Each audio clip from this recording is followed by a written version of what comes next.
અરવિંદભાઈ આપણે આ ટ્રેક્ટરમાં ચાલુ કરીને બધાને બતાવી ચાલુ કરો જી અરવિંદભાઈ આની અંદરમાં કેટલી કેટલી વસ્તુ છે આમાં તો જો પુતરિયા હે કાકરા હે ડસ્ટબિન છે કાકરા પુતરિયા ને બધો કચરો છે આવા ઘઉં જો આપણે નાખી છીએ આ બાસકું ઠેલવું છે તમે જો આખું બાસકું અને અહીંયા સાઈડની અંદરમાં વોપર છે આ વોપરની મદદથી સીધા જ આ કસર મશીનની અંદરમાં જે કાંઈ માલ નીકળે છે અહીંયા આવે બધો હવે આમાંથી આવ ઝીણામાં ઝીણા ઘઉં હોય એ નીકળે આ બીજી ક્વોલિટી રહીને એ તમે જુઓ આ ઘઉં હું તમને બતાવું છું એકદમ ઝીણા ઘઉં હોય ને એ નીકળે છે ટ્રેક્ટર કોઈ પણ એવું નથી 10 એસપી 20 એસપી કોઈ પણ ટ્રેક્ટર આમાં હાલશે એટલે એમાં મોટર છે 5 હોર્સ પાવરની મોટરની જરૂર જ નથી રહેતી જો જરૂર હોય એક જગ્યાએ રાખી દે તો મોટર હાલશે બાકી મોટરની જરૂર નથી કાકરા વીણવા માટેનો પ્રોબ્લેમ સૌથી મોટો હોય આયસ કાકરા કોઈ વાતે ડિસ્ટોનરમાં જટ દઈને છૂટા નથી પડતા એની અંદરમાં એની જગ્યાએ એક મેગ્નેટિક ડિસ્ટોનર દીધું પુતરિયા એક બાજુ જાય કાકરો એક બાજુ પડે હારા ગામ એક બાજુ પડે એટલે આને જ કીએ વધારે આનો 1 કલાકનું ઇન્કમ 1500 થી 2000 પછી ગામ માથે ડિપેન્ડ રહે કે ભાઈ નાનું ગામ હોય મોટું ગામ હોય તો 1500 થી 2000 1 કલાકના આપે છે અને 1 કલાકમાં 500 થી 600 સફાઈ કરે છે મશીન આવ્યા પછી હે ને ખાલી 2 જ માણસો અમે કરી લઈએ છે ખાલી કેટલી 2 વીઘાના હે ને તો 1 કલાકમાં હે ને બધું સોખું થઈ જાય 2 વીઘાના ઘઉં 1 કલાકમાં રૂબરૂ આવો આપણે બપોરે સાથે જમશું અને ભોજન લઈશું અને વધારાની જાણકારી લઈશું મિત્ર અમે આજે એક એવી પ્રોડક્ટ લઈને આવ્યા છે બંને ભાઈ અમારી વાડીએ કે આજે ખેડૂતના ઘણા બધા પ્રોબ્લેમ છે એની સમસ્યા પણ ઘણી બધી છે કે આજે ઘઉં ખેતરની અંદરમાં થાય છે તો એને સાફ સફાઈ કરવા માટેના પ્રોબ્લેમ છે એને ક્લિનિંગ કરવાના મોટામાં મોટા પ્રોબ્લેમ છે તો અમે એક એવું મશીન બનાવ્યું છે હરતું ફરતું કે મોબાઈલની જેમ આપણે ભેગું લઈ જઈએ ને એવી રીતનું આ હરતું ફરતું મશીન છે ક્લિનિંગનું અરવિંદભાઈ આ મશીનથી ખેડૂતને શું ફાયદો થાય આપણે આ બનાવ્યું એમાં ખેડૂતનું એક તો આમાં મોટું ટેન્શન હોય ને વયું જાય કે ઘઉં કેમ સફાઈ કરવા એના માટે અમે સોલ્યુશન લઈ આવ્યા છે આટોબાઈ કે આવું મશીન બનાવ્યું હરેક વસ્તુ એકદમ ક્લીન થઈ જાય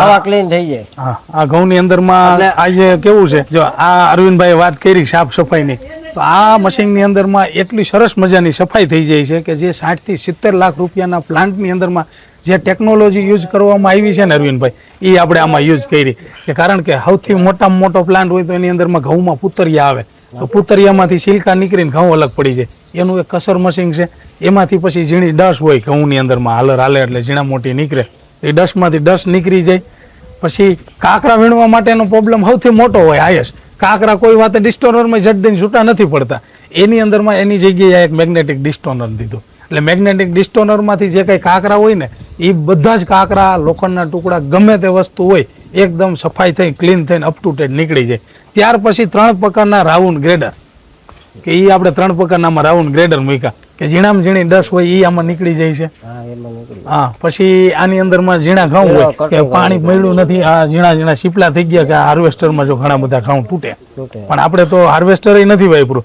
એટલે ઘઉં તો તૂટલો આવશે જ નહીં આપણા હલરની અંદરમાં 1% ઘઉં તૂટલો નથી એટલે એ આમાં નીકળી ગયા પછી સારામાં સારી જે અપ ટુ ડેટ ક્વોલિટી વધી છે આ ક્વોલિટીની અંદરમાં આંખોમાંથી ગમે એમ કરીને ખોલીને જોવે ને તો એ નો પુતરિયું જોવા મળે નો તૂટલો ઘઉં જોવા મળે કે નો આની અંદરમાં પતલો ઘઉં જોવા મળે નો કાકરો જોવા મળે આટલી સારામાં સારી ક્વોલિટી થઈ જાય હવે જો આ માર્કેટ યાર્ડમાં વેચે એટલે આરામથી જે કાંઈ માર્કેટમાં ભાવ હાલતો હોય ને એનાથી 15-20% જેવો તો ભાવ વધારો મળે ને ખાલી ક્લીન કરવાથી મળે તો આ હેરાવા ફેરવામાં કેવું કરીએ હેરાવા ફેરવામાં હા વીજી છે હાવ એટલે હા વીજી કાંઈ હાલ નથી તમારે જ્યાં રાખવું ત્યાં રહે અને વ્હીલ માથે હાઈલું આવશે અને પીટીઓ છે અને અથવા મોટર દીધેલી છે લાઇટની સગવડ હોય તો લાઇટમાં યુઝ કરી આગે બાકી પીટીયાથી હાલે ટ્રેક્ટર કોઈ પણ એવું નથી 10 એસપી 20 એસપી કોઈ પણ ટ્રેક્ટર આમાં હાલશે એટલે એમાં મોટર છે 5 હોર્સ પાવરની મોટરની જરૂર જ નથી રહેતી જો જરૂર હોય એક જગ્યાએ રાખી દે તો મોટર હાલશે બાકી મોટરની જરૂર નથી આપણે અહીંયા આપણી વાડી આપણા મજૂર હલાવે છે ને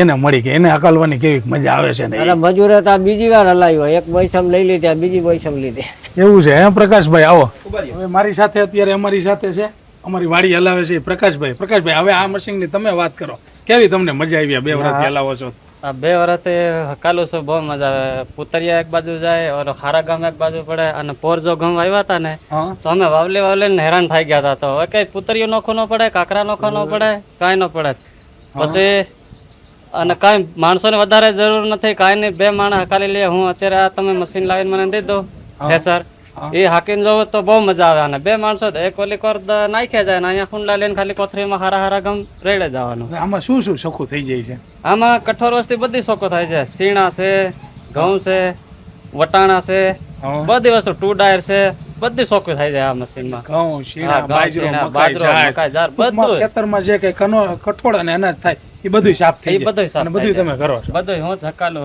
મશીન લાવી દીધું. અચ્છા, એવું છે.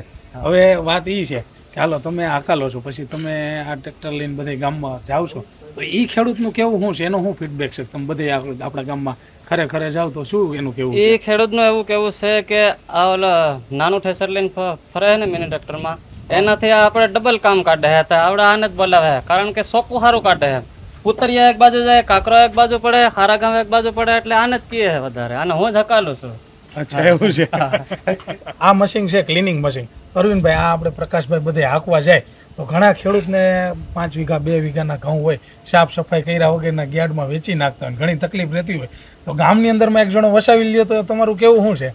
ગામમાં એક વસાવી લે તો આખા ગામનું કામ મળે અને આનું 1 કલાકનું ઇન્કમ 1500 થી 2000. પછી ગામમાંથી ડિપેન્ડ રહે કે ભાઈ નાનું ગામ હોય મોટું ગામ હોય તો 1500 થી 2000 1 કલાકના આપે છે અને 1 કલાકમાં 500 થી 600 સફાઈ કરે છે. અને આ એવું નથી કે તમારે અત્યારે ઘઉં હોય અને પછી કોઈ દી હૈડા હોય, 6 મહિના પછી હૈડા હોય ને પછી તમે પાછા નાખો ને.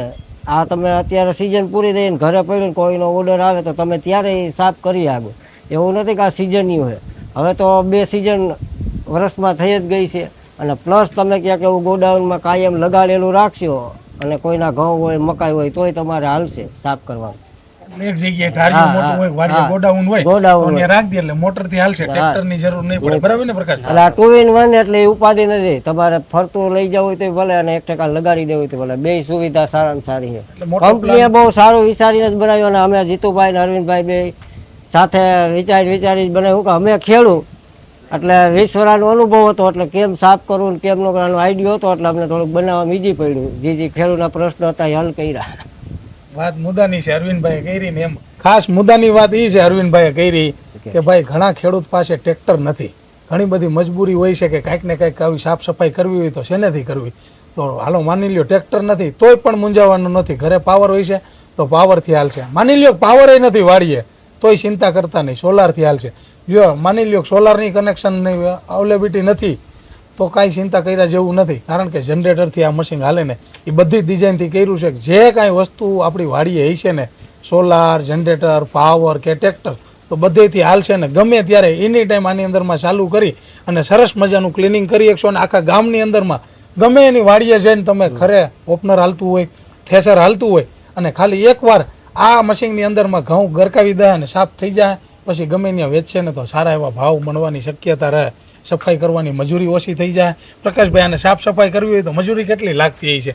માની લ્યો 2 વીઘાના ઘઉં હોય તો એને વાવલવા સફાઈ કરવી તો કેટલો ખર્ચ લાગી જાય? એમાં ખર્ચ ઓછામાં ઓછો 5 થી 6 હજાર મજૂરી લાગી જાય. એમાં 5 થી 6 હજાર મજૂરી લાગી જાય. મજૂરી લાગી જાય.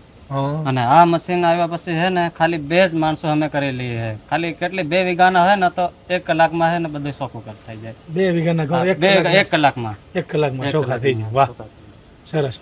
હવે જ્યાં જ્યાં આપણે ગામની અંદરમાં ઘણી જગ્યાએ જતા હોય તો એ ક્યાં કઠોળાની અંદરમાં સાફ કરતા હોય છે?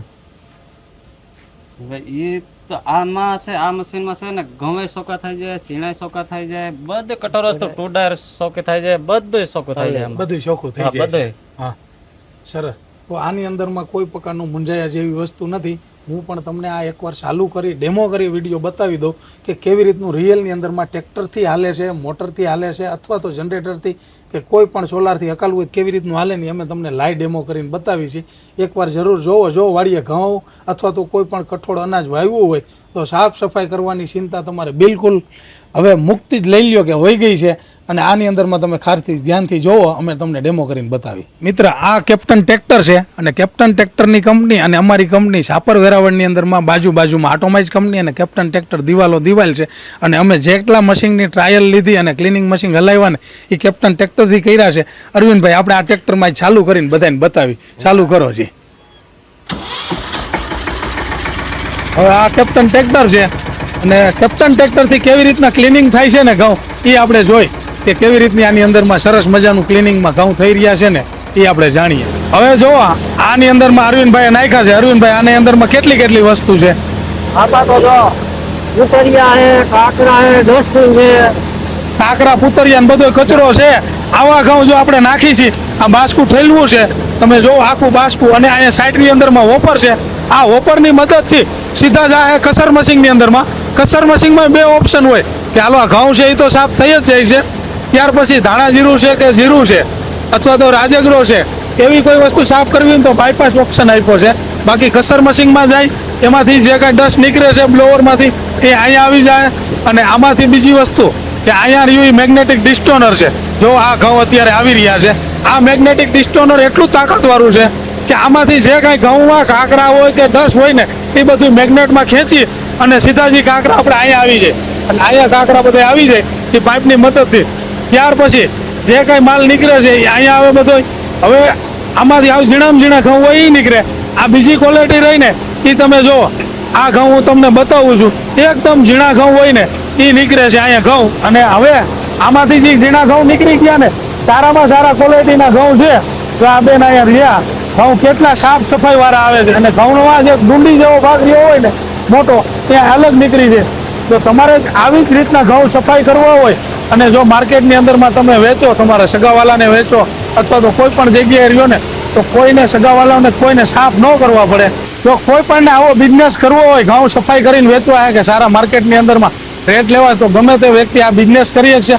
અમારી company atomize manufacturing private limited Sapar વેરાવળમાં આવેલી છે. અને જેની પાસે ટ્રેક્ટર હોય ને ગામમાં, તો ખાસ કરીને ભાડા કરવા હોય અથવા તો ગામડાની અંદરમાં સારો બિઝનેસ ડેવલપ કરવો હોય ને તો આમાં સારામાં સારી ઇન્કમ રહે. એક જણો લઈ આખા ગામની અંદરમાં ઇન્કમનો વધારો થાય. તો જરૂર વધારાની માહિતી માટે અમારા આ નંબર ઉપર તમે કોન્ટેક્ટ કરો અને સારા એવા ગામડામાં રહી અને તમે બિઝનેસમેન બનો. જો તમારે વધારે કાંઈ જાણકારી જોતી હોય તો અમારી કંપનીએ રૂબરૂ આવો, આપણે બપોરે સાથે જમશું અને ભોજન લઈશું અને વધારાની જાણકારી લઈશું. અમે ખેડૂતના ખેતરમાં જે કાંઈ રો મટીરિયલ થાય છે ને એમાં સારામાં સારી શું વધારે ઇન્કમ આવી શકે ને એની જ ટોટલ મશીનરી બનાવી છે. પલ્વરાઇઝર મશીન છે, મસાલા મશીન છે, દાલ મિલ મશીન છે, રાઈસ મિલ મશીન છે, ને આવા અનેક પ્રકારના ક્લિનિંગ પ્લાન તો બનાવી છે. ખાલી વેક્યુમ પેકિંગ કરીને વેચશો ને તો પણ ઘણો બધો બેનિફિટ થાય અને ઘરની અંદરમાં ક્યારેય હળો નહીં થાય, ઘઉંમાં નહીં થાય કે કઠોળમાં નહીં થાય. વેક્યુમ પેકિંગ કરેલા ઘઉં ખાશો તો તમારી સારામાં સારી પાચન શક્તિ પણ રહેશે અને ઘઉંની અંદરમાં કોઈ પ્રકારનો બગાડ નહીં થાય અને સારામાં સારી ઇન્કમ રહેશે. વધારાની ડિટેલ માટે જરૂર એકવાર અમારી કંપનીની મુલાકાત લેવા આવો.